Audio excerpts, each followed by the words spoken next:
درود با شما بیننده‌های عزیز. هفته روان در قطار پیشرفت و دستاوردهای علمی و فرهنگی در کشور ما متاسفانه بعضی از کردار و عملهای جنایتی نیز از طرف کارمندان مقامات کارهای داخلی به قید گرفته شده است. می توانید این لحظه توسط برنامه اخباری وزارت کارهای داخلی که از مرکز مطبوعاتی وزارت کارهای داخلی تهیه گردیده است و بازگو از وضع جنایتی یک هفته اخیر کشور است معلومات پیدا نماید. در استودیو با شما من نصرت الله محمدزاده و سیده سفرова. توجه نمایید به سرخط خبرها. طفلی خردسال از جانب بیبی خود به هلاکت رسانیده شد. همسر بنابر سبب رشک به اساس شوهر خود را با کارد زخمی کرد. دانشجو برای دزدی 20 عدد تلفن موبیلی دستگیر شد. شرح این و دیگر خبر و گزارش‌ها در نشر نوبتی برنامه اخباری وزارت کارهای داخلی. در ناحیه عبدالرحمن جامی ولایت ختلان بنابر سبب مناقشه عائلوی شهروند هاجرای اشورova نبیره خردسال خود را با یک بیرحمی مخصوص به هلاکت رسانیده است. همکارمان پدپلکونیک میلیسیا افقی قادریان این جنایتی گوشناشینید را شرح میدهد.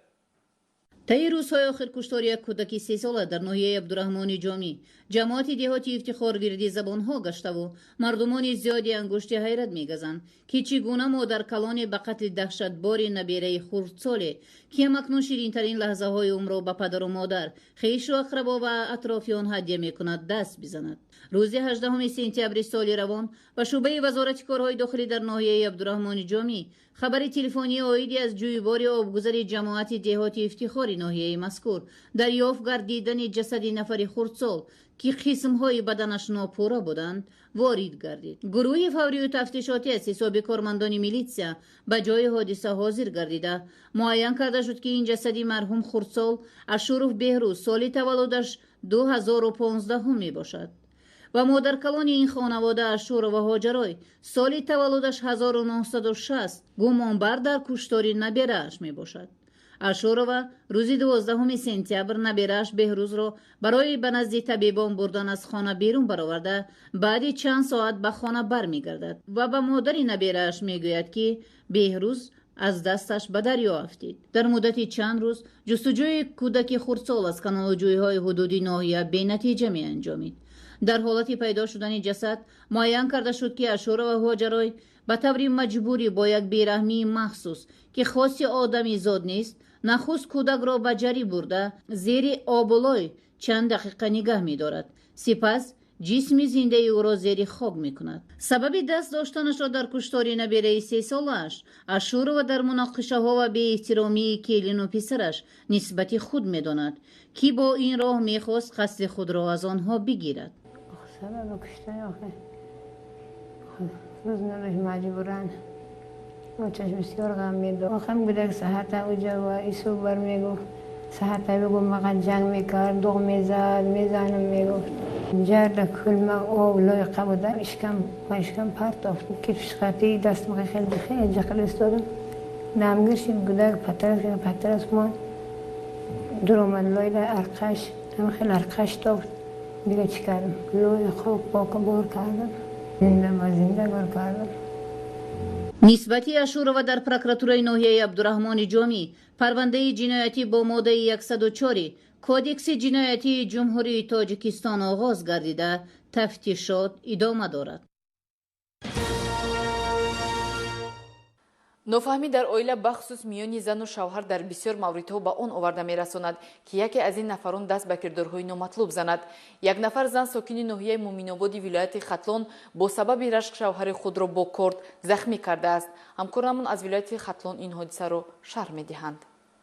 رشک بی اساس، سخن بی اندیشه و رفتار زشت در بسیاری از حالتها باعث سرزدنی ناخوشی ها می گردد. خبرهای پرسر و صدایی که شب 18 سپتامبر سال روان مردم زیادی دهه قیش ناحیه مومن‌آباد را به تشویش آورد که گویا چند نفری نقاب‌پوش وارد خانه استقامتی دولت غفور سال تولدش 1993 شده و او را با ضرب کارد چند مراتب به سر و روی و کتف و انگشتانش زده از جای حادثه فرار نمودند. با وارد شدن خبر تلفنی به شعبه وزارت کارهای داخلی در ناحیه مومن‌آباد از جانب کارمندان شعبه گروه فوری و جستجویی تأسیس داده شده به جای حادثه حاضر گشتند.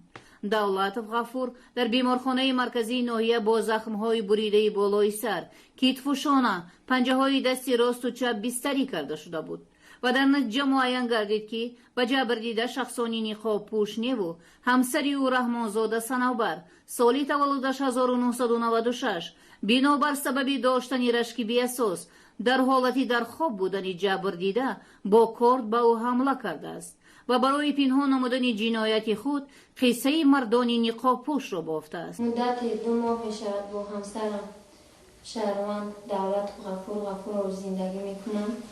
аз қаҳру ғазаб, аз рашки зиёд шаҳрванд ҳамсарам давлат ғафуровиро бо корде ки дар назди тирезаи хонаи хобамон монда буд онро гирифта бехабар ба сару бадани шавҳарам чанд маротиба задам ва ман аз қаҳру ғазаб, аз рашки зиёд надонистам чӣ кор кардам. моро ба балниса оварданд.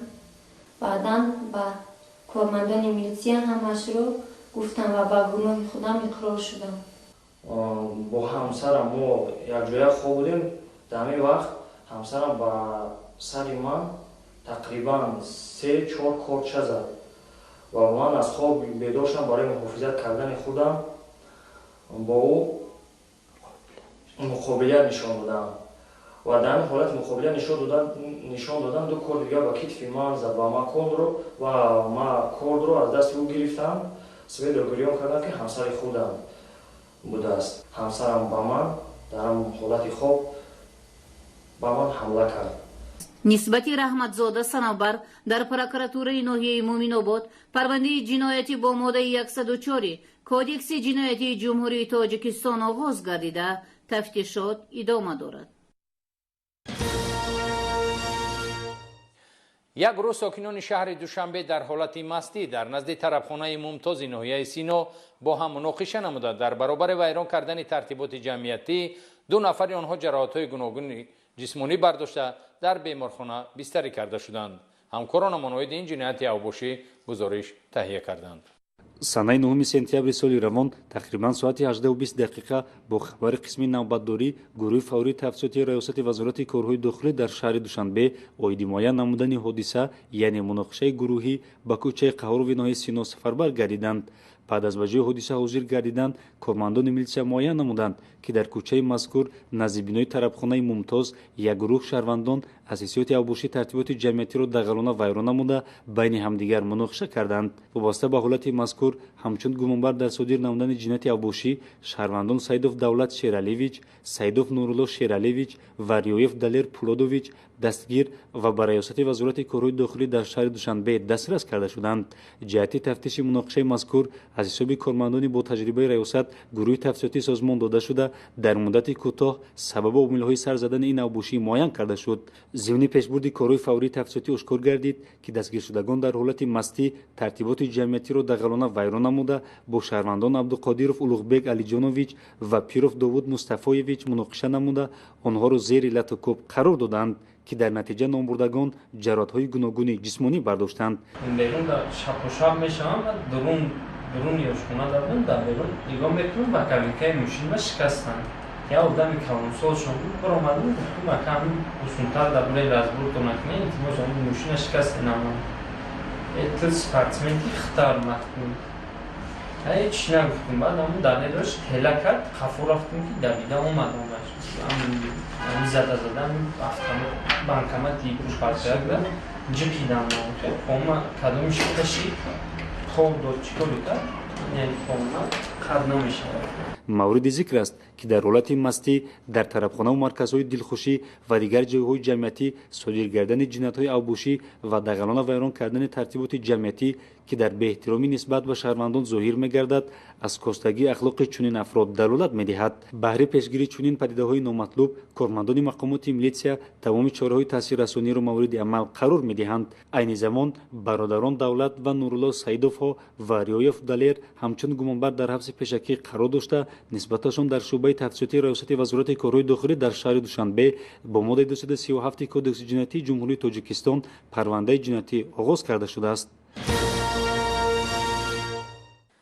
сокини 19-солаи ноҳияи ҳамадонӣ Бобоев Муҳаммад, ки дар дуздии 20 адад телефонҳои мобилӣ гумонбар дониста мешавад, аз ҷониби кормандони шуъбаи вазорати корҳои дохилӣ дар ноҳияи Исмоили Сомонии пойтахт дар ҳудуди вилояти Суғд ҳангоми ба фурӯш баровардани телефонҳои мобилӣ боздошт гардид.